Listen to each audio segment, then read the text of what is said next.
मान्यवरांचं आम्ही जिल्हा प्रशासनाच्या वतीने मनापासून स्वागत करीत आहोत। भूषण शिवशाहीर बाबासाहेब पुरंदरे लिखित दिग्गज असणारा शुभारंभ सोहळा या ठिकाणी आपण संपन्न करत आहोत। माननीय प्रांत याला विनंती करूया की सन्माननीय कलेक्टर साहेबांच्या ठिकाणी टाळ्यांच्या गजर आपण चिपळूण वासियांनी स्वागत करूया। यानंतर पोलीस अधीक्षक रत्नागिरी माननीय श्री धनंजयजी कुलकर्णी साहेब यांचा देखील सन्मान या सोहळ्याच्या निमित्ताने केला जातोय।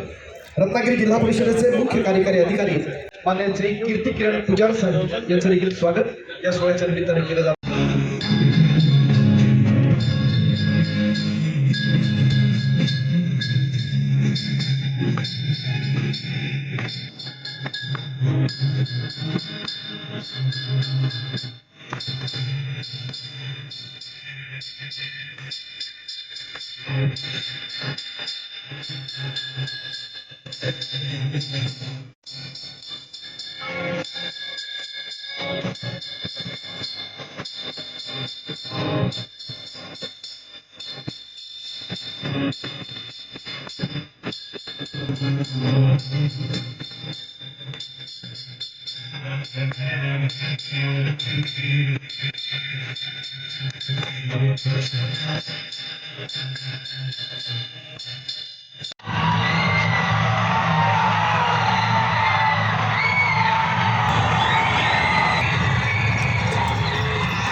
कशी आली दैवगती थाळी धाई धाई रडती पोरी बाळी धाई धाई रडती पोरी बाळी। टाइम्स डिजिटलला लाईक करा, सबस्क्राईब करा, शेअर करा आणि बेल आयकॉन दाबायला विसरू नका। पाहत रहा टाइम्स डिजिटल।